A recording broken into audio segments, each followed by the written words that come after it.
আমি মনে করি যে তাদের মনোবল একদম শূন্যের কোঠায় চলে গেছে এখন। আমাকে বিভিন্ন ইয়া থেকে যখন তথ্য দেয়, আমাকে অনেক তথ্য দিচ্ছিল যে প্রফেসর ইউনূস চায়না থেকে সরাসরি ইউরোপে কোথাও চলে যাবে, যে সেনা প্রধান জেনারেলরা মিটিং করতেছে। এটা সত্য যে জেনারেল ওয়াকারের একটাই পজিটিভ দিক, উনি রক্তপাত চায় না, এটা আমি বিশ্বাস করি। কিন্তু আওয়ামী লীগের কথায় উনি চলতেছে, এটাও আমি বিশ্বাস করি।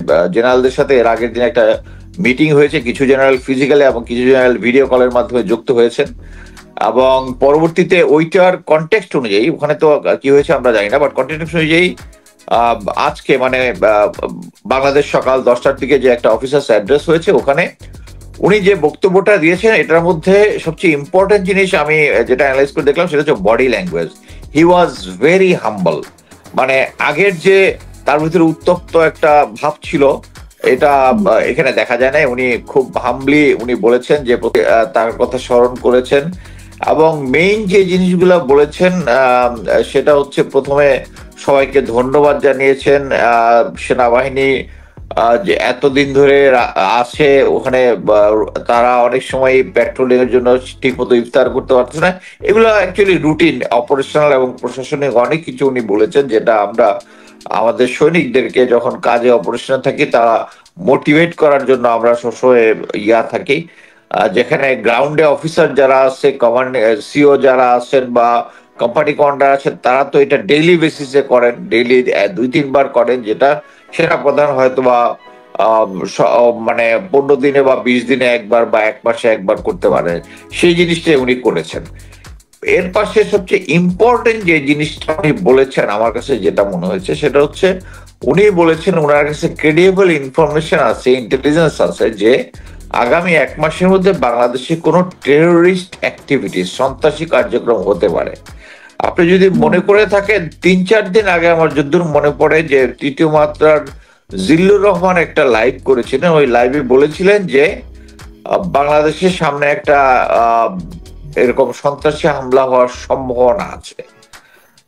এটা ধরে নেওয়াই যায় সেই একই গোয়েন্দা সংস্থায় জিল্লুর রহমান এই কাগজটা পেয়েছেন, এবং ওইটাই সেনাপ্রধান ওই জিনিসটা বলতেছেন। সো আমরা এখন এই জিনিসটা আমি একটু সিরিয়াসলি নিতে চাই। এবং উনি আর একটা জিনিস বলেছেন যে যখন এই কার্যক্রমটা যদি হয়, এটার জন্য আমাদেরকে ভিজিলেন্ট থাকতে হবে সেনাবাহিনীকে, এবং যদি হয় তখন আমাদেরকে আমাদের রোলটা প্লে করতে হবে। আশা করি সেনাপ্রধান ওই রোলটা অবশ্যই পজিটিভ হবে। বাট এইখানে আমরা সবাই জানি যে এতদিনের যে আমরা বাংলাদেশে এই গত 7 মাসে আমরা যেগুলো যেগুলো নাশকতামূলক কার্যক্রম যেগুলো হয়েছে, সো আমি মনে করি যে এই পরিস্থিতিতে এই গোয়েন্দা যে ইনফরমেশনটা দিয়েছে, এইটা ইনশাল্লাহ মানে তারা যারা এটা প্ল্যান করতেছে তারা বুঝতে পারবে যে এখন it is not the right time. But এখন পর্যন্ত আমি যেটুকু মনে করি যে এটা মানে ক্যান্সেল করা সম্ভব হবে না।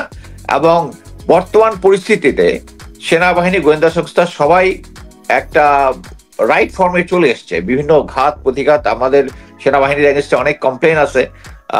কমপ্লেনটা শুধু পুরা সেনাবাহিনীর ভিতরে না, এটা হচ্ছে সেনাবাহিনীর কতিপয় অফিসারদের। আমি আশা করতেছি যে জেনারেল ওয়াকার এবং গোয়েন্দা সংস্থা থেকে শুরু করে সবাই একটা সিস্টেমের মধ্যে চলে আসছে। হ্যাঁ, আমাদের ভয় পাওয়ার কারণ ছিল। তাহলে গতকালকে এই ধরনের আওয়াজ উঠলো কেন? এবং সেনাবাহিনীর মধ্যে একটা বৈঠক হয়েছে বা হবে এরকম আমরা আগেও অনুমান করেছি, বা বৈঠক হয়েছে, এরকম কি কোনো তথ্য আপনার কাছে আছে কিনা? হ্যাঁ, আমি তো বললামই যে একটা জরুরি অবস্থা জারির প্রসঙ্গটা কি আসলে পুরোটাই গুজব, নাকি এরকম কোন আসলে প্ল্যান ছিল? না, এটা পুরোটাই গুজব আমি বলবো কি, এই কারণ একটা কনফারেন্স তো হয়েছে, জেনারেলদের একটা কনফারেন্স হয়েছে, কিছু জেনারেল ফিজিক্যালি জয়েন করেছে, আর কিছু জেনারেল ভিডিও কলের মাধ্যমে কনফারেন্স, এবং ওইটার মিনিস্টার ইয়াতেই পরবর্তীতে এর পরের দিন আজকে যেটা সকালবেলা যে অ্যাড্রেসটা হয়েছে আর কি, অফিসারদের অ্যাড্রেস যেটা হয়েছে। এখানে ইম্পর্টেন্ট জিনিস হচ্ছে এরা সবাই জানে, মনে করেন এখন যদি প্রফেসর জেনারেল ওয়াকার একটা ক্রু করার চেষ্টা করে, হ্যাঁ, তাহলে কাদের দিয়ে করবে? দেখেন, 9 ডিভির জিওসি, ডিজি, বিজিবি, ঢাকার যে ব্রিগেড কমান্ডার গুলো আছে, এগুলো সব হচ্ছে আওয়ামী লীগের। আমি কিন্তু প্রতিটা ইয়াতেই মানে কনভিন্স করার চেষ্টা করছি যে এইগুলো এই আওয়ামী যারা আছে, যারা ট্রুপস কমান্ড করে, এখন মনে করেন আমি স্ট্রংলি বিশ্বাস করি এখনো 5-6 জন জেনারেল যারা আছে ঢাকাতে আছে, আমি বলতে পারি জেনারেল মাইনুরের কথা বলতে পারি, জেনারেল ফয়েজের কথা বলতে পারি, জেনারেল কামরুলের কথা বলতে পারি, দেয়ার আর লট অফ আরো অনেক জেনারেল আছে, বাট তারা কেউই ঢাকাতে থাকলে তাদের আন্ডারে কোনো ট্রুপস নাই তাদের। সো একটা কু যদি হয়, কারা কে ঠেকাবে? বাট ঠেকানোর মতো যারা আছে তারা সবাই হচ্ছে আওয়ামী লীগের। এইটাই হচ্ছে র, এবং যারা এই ধরনের একটা সিচুয়েশন তৈরি করে তাদের একটা স্ট্রেংথ। বাট বর্তমানে হচ্ছে তারা এইটুক বুঝে গেছে যে তারা যদি কোনো এই ধরনের কোনো পদক্ষেপ নেয় তাহলে জনগণ এবং সেনাবাহিনীর মূল অংশটা এটাতে সাপোর্ট দিবে না। এই কারণেই তারা এটা করতেছে না, কিন্তু তারা কিন্তু স্ট্যান্ড বাই। আমি প্রতিটা ইয়াতে এই জিনিসটাই বলেছি যে যারা ট্রুপস কমান্ড করে দে আর অল আওয়ামী লীগার। ঢাকা এবং আশেপাশে, যে ঢাকা হচ্ছে সেন্টার অফ গ্র্যাভিটি, এটা কন্ট্রোল করার জন্য যারা আছে, যারা কমান্ডে আছে, সব আওয়ামী লীগার, এবং এদেরকে জেনারেল ওয়াকার সরাচ্ছে না। বাট এখন পরিস্থিতি এমন হয়েছে যেটা আমি মনে করি না সেনাবাহিনীর ক্ষমতা দখল করা বা কু করা বা জরুরি অবস্থা গ্রহণ করা এরকম কোন সিচুয়েশন আছে। এবং জেনারেল ওয়াকারের একটাই পজিটিভ দিক, উনি রক্তপাত চায় না, এটা আমি বিশ্বাস করি। কিন্তু আওয়ামী লীগের কথায় উনি চলতেছে, এটাও আমি বিশ্বাস করি। ধন্যবাদ। কিন্তু উনি সুযোগ যদি থাকতো, যেমন ওনার 5 আগস্টে যে ঘটনা ঘটেছে বা 3 আগস্টে যে মিটিংটা হয়েছে, সেই মিটিং থেকে উনি বুঝে গেছে যে মানে আর্মির মধ্যেই ভাগ। এখনো কি সেইটাই যে আর্মির মধ্যে ভাগ দেখে ওনার কোনো পজিটিভ চিন্তা করার সমস্যা, ওনার সেখান থেকে সিদ্ধান্ত নেওয়া? এইটাই আমি এতক্ষণ বললাম। আপনি জিনিসটা দেখেন যে প্রথমে 3 তারিখে যে অফিসারদের সাথে অ্যাড্রেসটা হয়েছিল, অ্যাড্রেসে কিন্তু প্রথম 15 মিনিট কিন্তু ওই বিপ্লবীদেরকে, যারা বিপ্লব তাদেরকে সে দুষ্কৃতিকারী হিসেবে বলেছিল। এটার মানে পুরা কনভারসেশনটা আমার ফেসবুকে আছে, যে ওখানে তিনি দুষ্কৃতিকারী বলেছিলেন। তার 15 মিনিট পরে যখন অফিসাররা কথা বলা শুরু করেছে তখন এই পাঁচটা বুঝে ফেলছে। বাট এই পাঁচটা বুঝে ফেলার পরে ওনার মাইন্ড সেট আপ কিন্তু চেঞ্জ হয় নাই। কি জন্য? কারণ এই যে সার্জিসের সাথে বা হাসনাত আব্দুলের সাথে উনি বলেছেন আওয়ামী লীগকে নিয়ে আসার ব্যাপারে সে কথাবার্তা বলেছেন। তার মানে হচ্ছে তার ব্রেনের মধ্যে এখন আওয়ামী লীগ। এবং ওই উপদেষ্টা আসিফ যে কথাটা বলেছে, প্রথম দিনে 5 তারিখে সেনাপ্রধান বলেছে যে প্রফেসর ইউনূস একজন কনভিক্টেড, আদালত দ্বারা কনভিক্টেড একজন লোক হইতে পারে না। একটা জিনিসে তো প্রফেসর ইউনূস বিশ্বাস করেন, জেনারেল ওয়াকার বিশ্বাস করেন না। উনি এখনো প্রফেসর ইউনূসকে কয়েকদিন আগ পর্যন্ত, 5 তারিখ পর্যন্ত উনি তাকে মানে তাচ্ছিল্য ভাবে প্রফেসর ইউনূসের নাম নিয়েছেন। আর এখন এই যে আজকে যে দরবারটা, এখানে উনি রেসপেক্টের সাথে কথা বলেছেন। ওনার সিচুয়েশন চেঞ্জ হয়েছে পরিস্থিতির জন্য, আর কোনো কিছুর জন্য না। গত সারা রাত গেছে নানা রকমের গুঞ্জনে, উত্তেজনা, চাপা উত্তেজনা, চারিদিকে আলোচনা। সেই সারা রাত পার হয়ে আজকে সত্যি সেনানিবাসে সেনাপ্রধান সেনা সদস্যদের উদ্দেশ্যে ভাষণ দিয়েছেন। ভারতীয় গণমাধ্যম কলকাতার 1 নম্বর দৈনিক আনন্দবাজার এটা নিয়ে রিপোর্ট করেছে। সেনা সদরে কি হচ্ছে, সেনাবাহিনীর মধ্যে কি হচ্ছে, তেমন রিপোর্ট করেছে। নানা রকমের আলোচনা তো হচ্ছে চতুর্দিকে। আদতে সেনা অভ্যন্তরে কি হচ্ছে? জরুরি অবস্থার যে গুঞ্জন চলছিল, আমরাও বলেছি জরুরি অবস্থার গুঞ্জন সারা রাত ব্যাপী চলেছে, সেটার আপডেট কি? সেনা সদরে কি হচ্ছে? গত সারা রাত নানা রকমের আলোচনা গুঞ্জন চলেছে। একটি ভিডিও চিত্রকে ভাইরাল করে দেয়া হয়েছিল। সেখানে দেখা যাচ্ছে অজস্র সেনা সদস্য মার্চ করছে রাস্তায়, তারা কোনো একটা দিকে এগোচ্ছে। সেটাকে দিয়েই বলা হচ্ছিল যে সাভার ক্যান্টনমেন্ট থেকে সেনাবাহিনীর সদস্যরা রওনা দিয়েছে ঢাকার দিকে। অন্য আর একটা ব্যাপার ছড়িয়ে পড়েছিল গত রাতে, সেটা অবশ্য গুজব নয় সম্ভবত। সেটা হচ্ছে সেনা সদরের কিছু কাগজপত্র সামাজিক যোগাযোগ মাধ্যমে ছড়িয়ে পড়েছিল, যেখানে আজকে যে অনুষ্ঠানটা সেনা সদরে হলো, অফিসার্সদের নিয়ে সেই অনুষ্ঠানে যোগ দেওয়ার জন্য বিভিন্ন পদাতিক ডিভিশনকে, পুলিশকে, র্যাবকে ইউনিফর্ম করে, যারা বিশেষ করে র্যাবে সেনাবাহিনীর যে সকল সদস্য আছে তাদেরকে ইউনিফর্ম পরে সেখানে যোগদানের আদেশনামা, একটা দীর্ঘ কয়েক পৃষ্ঠার চিঠি সামাজিক যোগাযোগ মাধ্যমে আমরা ছড়িয়ে পড়তে দেখেছি। আজকে সকাল 10:30টায় সেই অনুষ্ঠানটা সেনা সদরে শুরু হয়েছে। হাজারো সেনা কর্মকর্তা, সৈনিক সেখানে অংশগ্রহণ করেছেন, কিন্তু শেষ পর্যন্ত সেখানে কি হলো, সে কলকাতার আনন্দবাজার পত্রিকা বলছে এখানে অনেক কিছুই হয়েছে। আনন্দবাজার পত্রিকা বলছে সেনাবাহিনী প্রধানের সঙ্গে নৌবাহিনী এবং বিমান বাহিনী প্রধানের মিটিং হয়েছে এবং বাংলাদেশের ইতিহাসে প্রথমবারের মতো যে ঘটনাটা দৃশ্যমান সেটা হচ্ছে যে সেনাপ্রধান, নৌপ্রধান এবং বিমান প্রধান এই তিনজনই ব্যাচমেট, তারা একই ব্যাচে বাহিনীতে যোগ দিয়েছে, অর্থাৎ তারা খুব ভালো বন্ধু।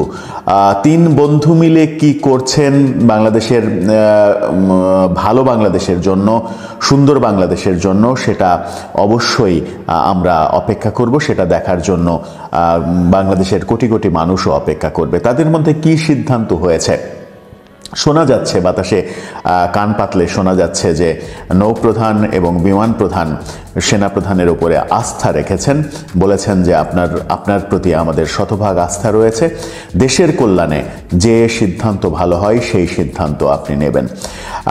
একটা সেনাবাহিনী কেন্দ্রিক যে গুজব রটানো হয়েছে, সেনা প্রধানকে যেভাবে বিতর্কিত করা হয়েছে, বিশেষ করে হাসনাত আবদুল্লাহর পোস্ট, সাম্প্রতিক ভাইরাল হওয়া এবি পার্টির সাধারণ সম্পাদক ব্যারিস্টার ফুয়াদের ভিডিও, যদিও সেই ভিডিও সম্পর্কে গত ভোরবেলায় আমরাও খবর করেছিলাম যে ব্যারিস্টার ফুয়াদকে গ্রেপ্তার করা হয়েছে, পরে জানা গেল তাকে জিজ্ঞাসাবাদের জন্য নিয়ে যাওয়া হয়েছিল, পরে শেষ রাতে তাকে আবার ছেড়ে দেওয়া হয়েছে, বাসায় পৌঁছে দেওয়া হয়েছে। জিজ্ঞাসাবাদে কি পাওয়া গেল সেটা এখনো জানা যায়নি, কিন্তু এবি পার্টি থেকে আজকে জরুরি সংবাদ সম্মেলন করা হয়েছে, সেখানে ব্যারিস্টার ফুয়াদকে দেখা যায়নি।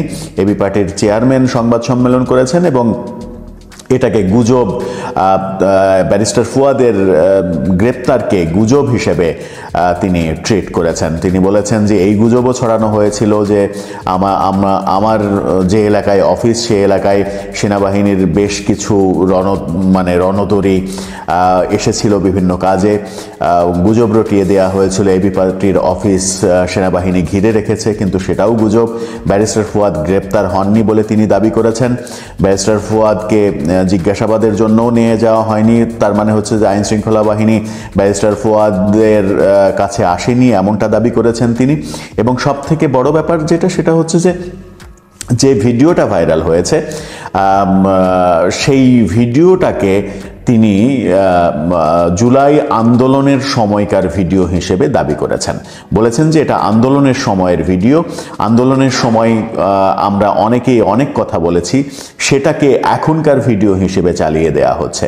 কিন্তু ভিডিওটা খুব খেয়াল করে দেখলে যেটা বোঝা যায়, ভিডিওর শুরুটাই বলা হয়েছে পালিয়ে যাওয়া শেখ হাসিনার যে দোসর হিসেবে বলা হয়েছে, দোসর প্রেসিডেন্ট চুপ্পু, শোনা যাচ্ছে এখন তার অধীনে একটা নতুন ধরনের সরকার তৈরি করার পরিকল্পনা চলছে। তার মানে হচ্ছে আন্দোলনের শেষের ভিডিও, সেটা যেদিনেরই ভিডিও হোক, আন্দোলনের সময়কার ভিডিও না, যেটা এবি পার্টির চেয়ারম্যান ভুলভাল বলেছেন বলেও ভিডিও দেখে মনে হচ্ছে।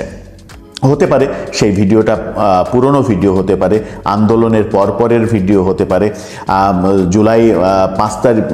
আগস্টের 5 তারিখে শেখ হাসিনা চলে যাওয়ার পরের কোনো একটা সময়ের ভিডিও হতে পারে, যে কোনো সময়ের হতে পারে, কিন্তু সেটা আন্দোলনের সময়ের ভিডিও বলে যেভাবে চালিয়ে দেওয়া হয়েছে সেটা সত্য নয় বলে অন্তত আমাদের অবজারভেশনে মনে হয়েছে। যাই হোক, তারা যেহেতু অস্বীকার করেছে যে ব্যারিস্টার ফুয়াদকে গ্রেপ্তার করা হয়নি, শেষ পর্যন্ত আইন শৃঙ্খলা রক্ষাকারী বাহিনীর তরফ থেকেও জানা গেছে যে তিনি গ্রেপ্তার হননি, তবে বিভিন্ন সোর্স বলছে যে তাকে জিজ্ঞাসাবাদের জন্য নিয়ে যাওয়া হয়েছিল, জিজ্ঞাসাবাদ শেষে তাকে আবার বাসায় পৌঁছে দেওয়া হয়েছে। সেটাও কতটা অথেন্টিক সেটা বলা যাবে না, যেহেতু আইন শৃঙ্খলা রক্ষাকারী বাহিনী থেকে অফিসিয়ালি এই ব্যাপারে কিছু বলা হয়নি। এই তথ্য যখন আমরা বলছি, তখন এদিকে স্বরাষ্ট্র সচিব তিনি বলেছেন যে দেশে জরুরি অবস্থার যে ইনফরমেশন ছড়িয়ে পড়েছে সেটা গুজব, সেই ব্যাপারে সরকারের কোনো কথা নেই। সরকার তার মতো করে কাজ করে যাচ্ছে। অর্থাৎ স্বরাষ্ট্র সচিব তিনি অস্বীকার করেছেন জরুরি অবস্থা জারির ব্যাপারটা। সেনা সদরে চলে যায়। সেনা সদরে আসলে কি হলো? আজকে অফিসার্স অ্যাড্রেস অনুষ্ঠান হলো। সেই অনুষ্ঠানে সেনাবাহিনী প্রধান ভাষণও দিলেন। এটা অন্তত গুজব ছিল না। গত রাতে যেটা ছড়িয়ে পড়েছিল যে সেনাবাহিনী গত কালকে, এটা বিভিন্ন মাধ্যমে এই খবরগুলো ছড়িয়েছে এবং সেই খবরটা অথেন্টিক খবর। গতকালকে দুপুর 12:50 থেকে 3টার পর পর্যন্ত প্রায় 3 ঘন্টা সেনানিবাসে সেনাদের বড় অফিসারদের, জিওসি প্রধানদের মিটিং হয়েছে। কেউ সরাসরি উপস্থিত থেকে